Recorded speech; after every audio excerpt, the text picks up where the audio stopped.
ছাত্রছাত্রীরা, তোমাদের জন্য আরও একটা নতুন ক্লাস নিয়ে চলে এলাম আমি, তোমাদের এসপি ম্যাম।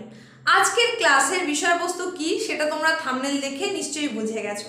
হ্যাঁ, তোমাদের ভূগোল বিষয়ের যে তৃতীয় অধ্যায় রয়েছে, পৃথিবী পৃষ্ঠের কোন স্থানের অবস্থান নির্ণয়, এই অধ্যায়ের একটা খুব গুরুত্বপূর্ণ পার্ট হচ্ছে দ্রাঘিমা এবং সময় নির্ণয়ের কিছু অঙ্ক তোমাদের করতে হয়, যেটা কিন্তু খুবই ভাইটাল, খুব ইম্পর্টেন্ট। এই অংশটাই আজকে আমাদের ক্লাসের আলোচ্য বিষয়। তো আজকের ক্লাসের এই যে আলোচ্য বিষয়বস্তু, এই অংশটা কিন্তু তোমরা প্রায় প্রত্যেকেই একটু এড়িয়ে চলো।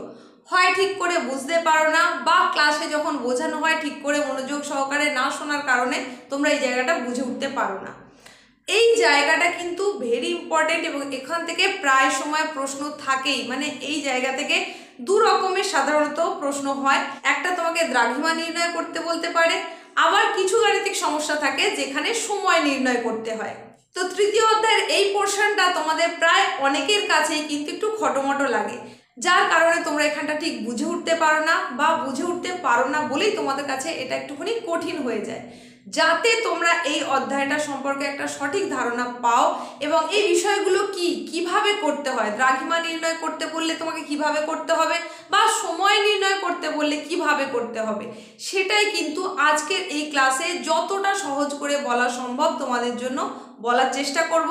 আশা করি পুরো ক্লাসটা যদি তুমি প্রথম থেকে শেষ পর্যন্ত মনোযোগ সহকারে দেখো, তাহলে তোমার এই জায়গার যে যত রকমের দুশ্চিন্তা ছিল সেই জায়গাগুলো খুব পরিষ্কার হয়ে যাবে এবং তুমি একটা ক্লিয়ার ধারণা পাবে।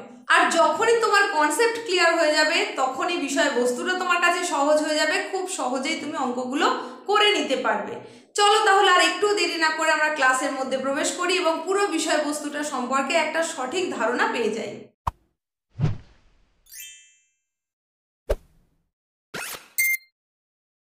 বিষয়বস্তুতে যাওয়ার আগে তোমাদের কয়েকটা কথা বলি। এই যে পোর্শনটা রয়েছে, এটা সঠিকভাবে বুঝতে গেলে হয়তো আমাদের একটা পার্টে পুরোটা আমরা করে উঠতে পারবো না, একাধিক পার্ট থাকতে পারে। তোমরা প্রতিটা পার্ট তাহলে মনোযোগ সহকারে দেখবে। পার্টগুলো যদি তোমরা মনোযোগ সহকারে দেখো, তাহলেই কিন্তু তোমার এই যে গাণিতিক সমস্যা যেগুলো পরীক্ষায় আসবে, সেখানে তুমি পুরোপুরি সুন্দরভাবে পরীক্ষায় সেটা করে আসতে পারবে, এমনকি পরীক্ষকের কাছ থেকে পুরো নম্বরটা আদায় করে নিতে পারবে। তাই পার্ট যদি একাধিক হয়ে থাকে, তোমরা প্রত্যেকটা পার্ট কিন্তু মনোযোগ সহকারে দেখবে। আর এখানে আরও যে কথাটা বলতেই হবে, তুমি যদি চ্যানেলে প্রথম হয়ে থাকো তাহলে চ্যানেলটাকে অবশ্যই সাবস্ক্রাইব করতে হবে, আর পাশে থাকা নোটিফিকেশন বেল আইকনটাকে অল করে দিতে হবে। তাহলে এরকম গুরুত্বপূর্ণ ক্লাসের ভিডিও তোমার কাছে সবার আগে পৌঁছে যাবে। এবার চলো আমরা তাহলে ক্লাসে ফিরি।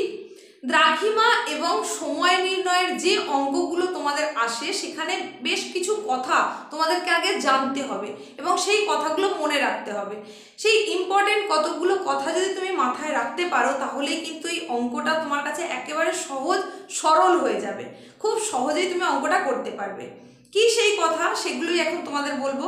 দেখো, আমি এখানে তোমাদের দেখানোর চেষ্টা করেছি, এই যে আমরা দ্রাঘিমা ও সময় নির্ণয়ের অঙ্ক করব, তাহলে সেখানে তোমাদেরকে কিছু কিছু যে তথ্যগুলো জানতে হবে, গুরুত্বপূর্ণ প্রয়োজনীয় তথ্য যেগুলো জানতে হবে, সেগুলো কি বিষয়ের উপরে।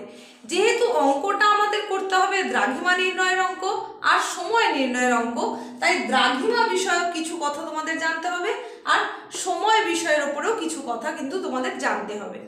এইবার দেখবে যে কি কি কথা জানতে হবে। দ্রাঘিমা সম্পর্কে আমরা কি জানবো না, দ্রাঘিমা হচ্ছে মূল মধ্যরেখা থেকে পূর্বে অথবা পশ্চিমে কোন স্থানের কৌণিক দূরত্ব। এইবার তাহলে দেখো, মূল মধ্যরেখার কথা আমরা বললাম, তাহলে মূল মধ্যরেখা ধরা হয় 0 ডিগ্রি রেখাকে। 0 ডিগ্রি যে দ্রাঘিমা রেখা, সেটাকে মূল মধ্যরেখা ধরা হয়। এবার 0 ডিগ্রি দ্রাঘিমা রেখার উভয় পাশে, অর্থাৎ পূর্ব দিকে এবং পশ্চিম দিকেও দ্রাঘিমা রয়েছে।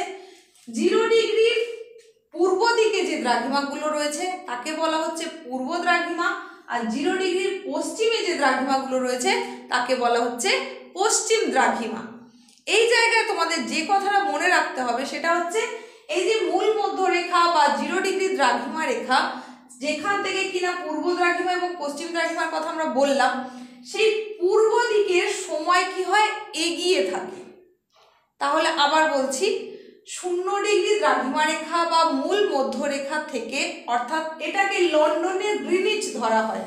এই যে 0 ডিগ্রি, এটা লন্ডনের গ্রিনিচের সময় অনুযায়ী ধরা হয়।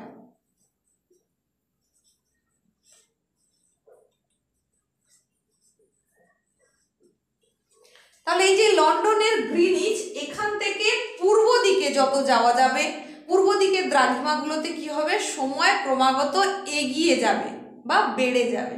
আর পশ্চিম দিকে যত যাওয়া যাবে সেই পশ্চিমের দেশগুলোর সময় কিন্তু কমতে থাকবে বা পিছিয়ে যাবে। তাহলে বিষয়টা কি দাঁড়ালো না, গ্রিনিচ থেকে যে স্থান যত বেশি পূর্বে থাকবে তার সময়ও তত বেশি এগিয়ে থাকবে, আবার গ্রিনিচ থেকে যে স্থান যত বেশি ডিগ্রি পশ্চিমে থাকবে তার সময় কিন্তু তত পিছিয়ে থাকবে। আবার দুটো স্থান যদি একই দ্রাঘিমায় অবস্থিত হয় তাহলে সেক্ষেত্রে কি হবে, সেক্ষেত্রে কিন্তু কোনো রকম সময়ের পার্থক্য হবে না, অর্থাৎ একই দ্রাঘিমায় অবস্থিত স্থানের সময়ের কোনো পার্থক্য হবে না, তাদের সময়টাও একই হবে। তাহলে আমরা কি দেখছি যে দ্রাঘিমার সঙ্গে সময়ের একটা ঘনিষ্ঠ সম্পর্ক রয়েছে। এবার দেখো, দ্রাঘিমাকে কিছু নির্দিষ্ট চিহ্ন দ্বারা প্রকাশ করা হয়। কি সেই চিহ্নগুলো দেখে নাও। ডিগ্রি, যার চিহ্নটা তুমি দেখতে পাবে যখন গাণিতিক সমস্যার সমাধান করা হবে তখন সেখানে এই রকম চিহ্ন দেখতে পারবে, যেটাকে বলা হচ্ছে ডিগ্রি। এরপরে দ্রাঘিমাকে আরো একটা চিহ্ন দ্বারা প্রকাশ করা হয় যেটাকে বলা হচ্ছে মিনিট, যার সিম্বলটা এই রকম দেখতে পাবে। আবার একটা একক রয়েছে যেটাকে বলা হচ্ছে সেকেন্ড, সেটাকে এই চিহ্ন দ্বারা প্রকাশ করা হয়। তাহলে দ্রাঘিমা প্রকাশের জন্য যে চিহ্নগুলো ব্যবহার করা হয় সেটা হচ্ছে ডিগ্রি, মিনিট আর সেকেন্ড। আশা করি এই অংশ পর্যন্ত তোমরা নিশ্চয়ই পরিষ্কারভাবেই বুঝতে পেরেছো। তাও আমি আরো একবার বলে দিই, দ্রাঘিমা নির্ণয়ের অঙ্ক যখনই তোমাকে করতে হবে তখন যে কথাগুলো তোমাকে মাথায় রাখতে হবে সেটা হচ্ছে 0 ডিগ্রি দ্রাঘিমা রেখা, যার অপর নাম কিনা মূল মধ্যরেখা, সেখান থেকে পূর্ব দিকের যে দেশগুলোর কথা বলা হবে সেটাকে আমরা বলবো পূর্ব দ্রাঘিমায় অবস্থিত, আর পশ্চিম দ্রাঘিমার দিকে যে দেশগুলো রয়েছে তাকে বলবো পশ্চিম দ্রাঘিমায় অবস্থিত দেশ। তো পূর্ব দিকের দেশগুলোর সময় কি হবে, এগিয়ে থাকবে। গ্রিনিচ থেকে লন্ডনের যে গ্রিনিচ, যেখান থেকে মূল মধ্যরেখা গেছে বলে ধরে নেওয়া হয়, সেই জায়গা থেকে পূর্ব দিকের দেশগুলোর কিন্তু সময় এগিয়ে থাকবে, আর পশ্চিম দিকের দেশগুলোতে সময় অনেকটাই পিছিয়ে থাকবে। এরপরে যেটা তোমাদের মনে রাখতে হবে, দ্রাঘিমা নির্ণয়ের অঙ্কে কিছু চিহ্ন দ্বারা সেটাকে প্রকাশ করা হয়। সেখানে মূলত 3টে চিহ্ন থাকে, ডিগ্রি, মিনিট এবং সেকেন্ড। এখানে তোমাদের আরো বলে রাখি, এই দ্রাঘিমা নির্ণয়ের অঙ্কে যে দুটো কথা তোমাকে মাথায় রাখতেই হবে, মনে রাখতেই হবে, সেই লেখাটা আমি এখানে লিখেই দিয়েছি তোমাদের জন্য, দেখে নাও একটু। এটা তোমাকে অতি অবশ্যই খুব ভালো করে মনে রাখতে হবে। সেটা হচ্ছে 1 ডিগ্রি দ্রাঘিমার পার্থক্যে সময়ের পার্থক্য হয় 4 মিনিট। এই যে চিহ্নটা এখানে দেখানো হয়েছে এটাকে তোমাদের আগেই বললাম যে এটাকে বলা হয় মিনিটের চিহ্ন। এই কথাটা তোমাকে মাথায় রাখতে হবে। তাহলে 1 ডিগ্রি দ্রাঘিমার পার্থক্যে সময়ের পার্থক্য হয় 4 মিনিট। ঠিক তেমনি 1 মিনিট দ্রাঘিমার পার্থক্যে সময়ের পার্থক্য হয় 4 সেকেন্ড। আগেই তোমাদের বলেছিলাম যে দ্রাঘিমা নির্ণয়ের অঙ্কে 3টে চিহ্ন দ্বারা সেটা প্রকাশ করা হয়, ডিগ্রি, মিনিট আর সেকেন্ড। এক্ষেত্রে তোমাদেরকে কিন্তু এই দুটো লাইন মনে রাখতেই হবে। তাহলে 1 ডিগ্রি যদি দ্রাঘিমার পার্থক্য হয়ে যায় সেখানে সময়ের পার্থক্য হবে 4 মিনিট। আবার যদি দ্রাঘিমার পার্থক্য হয় 1 মিনিট সেখানে সময়ের পার্থক্য হবে 4 সেকেন্ড। এখানে দেখো আমি দেখিয়েছি এই যে চিহ্নগুলো দিয়ে, 4 মিনিট এটাকে মিনিট বলে, আগেই তোমাদের বললাম এই চিহ্নটাকে মিনিট বলে, আর এই চিহ্নটাকে সেকেন্ড বলে, এটাও তোমাদেরকে কিন্তু আমি আগেই বললাম। এই দুটো লাইন কিন্তু খুব ভালো করে তোমাকে মাথায় একেবারে ঢুকিয়ে নিতে হবে। যদি দ্রাঘিমা নির্ণয়ের অঙ্ক খুব সহজে করতে চাও তাহলে তোমাকে এটা মনে রাখতেই হবে। এবার দেখো, যদি গাণিতিক সমস্যায় তোমার দুটো স্থানের দ্রাঘিমা দেওয়া থাকে, সেখান থেকে তোমাকে যদি সময় নির্ধারণ করতে বলা হয়, দুটো স্থানের দ্রাঘিমা দেওয়া রয়েছে, একটার সময় দেওয়া আছে, অন্যটার সময় নির্ণয় করতে হবে, তাহলে সেখানে প্রশ্নটা কিরকম হবে, দুটি স্থানের দ্রাঘিমার পার্থক্য অনুযায়ী সময় নির্ণয়, এটা দাঁড়াবে। আবার এমন কিছু গাণিতিক সমস্যা থাকে যেখানে দুটো জায়গার সময় বলে দেওয়া হলো, কোনো একটা দ্রাঘিমা বলে দেওয়া হলো, অন্যটার দ্রাঘিমা বার করতে হবে, তাহলে সেখানে সমস্যাটা কি দাঁড়ালো, দুটি স্থানের সময়ের পার্থক্য অনুসারে দ্রাঘিমা নির্ণয় করো। এই তো ব্যাপারটা দাঁড়ালো। তাহলে সেক্ষেত্রে এই যে গাণিতিক সমস্যা তার সমাধান করার জন্য প্রথমে কি করতে হবে, পার্থক্য করতে হবে। কিসের পার্থক্য, যদি দুটো দ্রাঘিমা দেওয়া থাকে তাহলে সেই দুটো দ্রাঘিমার পার্থক্য করতে হবে এবং একটার সময় অনুযায়ী অন্যটার সময় বের করতে হবে। আবার যদি দুটো স্থানের সময় দেওয়া থাকে তাহলে তাদের মধ্যে সময়ের যে ব্যবধান বা পার্থক্য সেটা বের করতে হবে। এইবার এই যে দ্রাঘিমার পার্থক্যের কথা বললাম, সেখানে তোমাকে মনে রাখতে হবে দ্রাঘিমার পার্থক্য বের করার সময় যে দুটো জায়গার কথা বলেছে সেই দুটো জায়গা যদি একই গোলার্ধের হয়, পূর্ব গোলার্ধও হতে পারে দুটো জায়গা বা পশ্চিম গোলার্ধেরও হতে পারে, যদি এই রকম একই গোলার্ধযুক্ত দুটো স্থান হয় তাহলে সেক্ষেত্রে কি করতে হবে, দ্রাঘিমার পার্থক্য বের করার জন্য তোমাকে বিয়োগ করতে হবে। এখানে তোমাদের দেখিয়েছি দেখো, তার জন্য তোমাকে দুটো স্থানের দ্রাঘিমার পার্থক্য করতে গেলে বিয়োগ করতে হবে একটা দ্রাঘিমা থেকে অপর দ্রাঘিমার। এবার সেই দ্রাঘিমাটা কোনটা না, বড় যে দ্রাঘিমাটা রয়েছে যার মান বেশি সেখান থেকে যার মান কম অর্থাৎ ছোট দ্রাঘিমা সেটাকে বিয়োগ করে দ্রাঘিমার পার্থক্য বের করতে হবে। কিন্তু যদি দুটো স্থান যে দুটো দ্রাঘিমার কথা বলা আছে সেটা যদি দুটো গোলার্ধে হয়, একটা পূর্ব গোলার্ধ আর একটা পশ্চিম গোলার্ধের যদি হয়, তাহলে সেক্ষেত্রে কিন্তু দ্রাঘিমার পার্থক্য বের করতে গেলে তোমাকে করতে হবে যোগ। বিপরীত গোলার্ধযুক্ত স্থান যদি হয় তাহলে সেক্ষেত্রে দ্রাঘিমার পার্থক্য বের করার জন্য তোমাকে করতে হবে যোগ। আবার দুটো স্থানের সময় দেওয়া রয়েছে, সেই সময়ের পার্থক্য অনুযায়ী কোনো একটার দ্রাঘিমা দেওয়া আছে, অপরটার দ্রাঘিমা বের করতে হবে। সেক্ষেত্রেও তোমাকে কি করতে হবে, পার্থক্য বার করতে হবে, সময়ের পার্থক্য।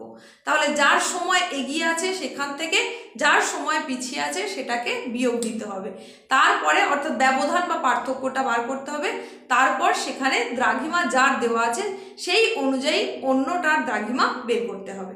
সেক্ষেত্রে কি হবে না, যার সময় এগিয়ে থাকবে সে যার সময় পিছিয়ে রয়েছে তার থেকে বেশি অগ্রগামী অর্থাৎ বেশি পূর্ব দিকের অংশ হবে, পূর্ব দ্রাঘিমাযুক্ত স্থান হবে। আর যদি সময় পিছিয়ে থাকে তাহলে সে পশ্চিম দিকের অংশ হয়ে থাকবে। এতক্ষণ ধরে তোমাদের যে কথাগুলো বললাম এইগুলো কিন্তু তোমাদের এই দ্রাঘিমা নির্ণয়ের অঙ্কের জন্য এবং সময় নির্ণয়ের অঙ্কের জন্য খুবই গুরুত্বপূর্ণ। এর প্রত্যেকটা কথাকে তোমাকে খুব ভালো করে মনে রাখতে হবে, তাহলেই তোমার এই গাণিতিক সমস্যার সমাধান করাটা খুব সহজ হয়ে যাবে। তো আমরা দ্রাঘিমা নির্ণয়ের জন্য কিছু চিহ্নের কথা বলেছিলাম, সেখানে ডিগ্রি, মিনিট, সেকেন্ডের কথা বলেছিলাম। সময়ের ক্ষেত্রেও কিন্তু সেই রকমই কিছু দ্বারা প্রকাশ করা হয়, কিছু একক দ্বারা প্রকাশ করা হয়। সেই সময়ের ক্ষেত্রে যে এককগুলো দ্বারা প্রকাশ করা হয় সেটা হচ্ছে ঘন্টা, মিনিট আর সেকেন্ড। তবে এই ক্ষেত্রে দ্রাঘিমার ক্ষেত্রে যেমন আমরা চিহ্ন দেখেছিলাম, এককের সঙ্গে সঙ্গে তার চিহ্নগুলো দেখেছিলাম, তেমনি সময়ের ক্ষেত্রে কিন্তু এককগুলোই শুধুমাত্র থাকবে, এখানে কোনো নির্দিষ্ট চিহ্ন ব্যবহার করা হয় না। এই হলো প্রয়োজনীয় সেই সমস্ত তথ্য যেগুলো কিনা তোমার দ্রাঘিমা নির্ণয়ের অঙ্ক বা সময় নির্ণয়ের অঙ্কের ক্ষেত্রে খুব জরুরি। এগুলো তোমাকে মনে রাখতেই হবে, সেগুলো তোমাদেরকে যতটা সহজ করে বলা সম্ভব সেটা বললাম। আশা করি তোমরা বুঝতে পেরেছো। তোমরা কমেন্ট সেকশনে জানিও কার কোন জায়গাটা এখনো সমস্যা থেকে গেল বা কোন জায়গাটা তোমার কাছে মনে হচ্ছে আর একটু জানতে পারলে ভালো হতো। তো আজকের এই ক্লাসে আমরা শুধুমাত্র জেনে নিলাম সেই সমস্ত তথ্যগুলো যেগুলো আমাদের ওই অঙ্কের ক্ষেত্রে খুব কাজে লাগবে, সেইগুলো তোমাদেরকে বোঝানোর চেষ্টা করলাম। এর পরের যে পার্টগুলো আসবে সেখানে কিন্তু প্রত্যেকটা বিষয়ের অঙ্ক অনুযায়ী আমরা হাতে নাতে সেগুলো করব এবং তাহলেই খুব সহজেই গাণিতিক সমস্যার সমাধান কিভাবে করতে হয় সেটা সহজেই আমরা বুঝে যাব। অর্থাৎ আমরা একটা একটা করে অঙ্ক করব, সেখানে দ্রাঘিমা, কোনোটা দ্রাঘিমা নির্ণয় করতে হবে, কোনোটা সময় নির্ণয় করতে হবে, সেটা আমি প্রথমে কয়েকটা তোমাদের দেখিয়ে দেব। তার সঙ্গে সঙ্গে তোমাদেরকে কিছু হোম টাস্কও কিন্তু দেব, যেগুলোর উত্তর তোমরা কমেন্ট সেকশানে জানাবে। আজকের এই ভিডিওটা তোমাদের কেমন লাগলো সেটা অবশ্যই কমেন্ট সেকশানে গিয়ে জানিও। আর যদি তোমার ভিডিওটা ভালো লেগে থাকে তাহলে অবশ্যই লাইক করে দেবে আর তোমার বন্ধুদের মধ্যে প্রচুর পরিমাণে শেয়ার করে দেবে। আজকের ক্লাসটা তাহলে এখানেই শেষ করছি। পরবর্তী যে ক্লাসটা আমরা নিয়ে চলে আসব সেখানে থাকবে গাণিতিক সমস্যা আর তার সমাধান, কিভাবে এই অঙ্কগুলোকে সলভ করবে সেটাই খুব সহজভাবে তখন তোমাদের দেখিয়ে দেব। সকলে সুস্থতা কামনা করে এখানেই শেষ করলাম।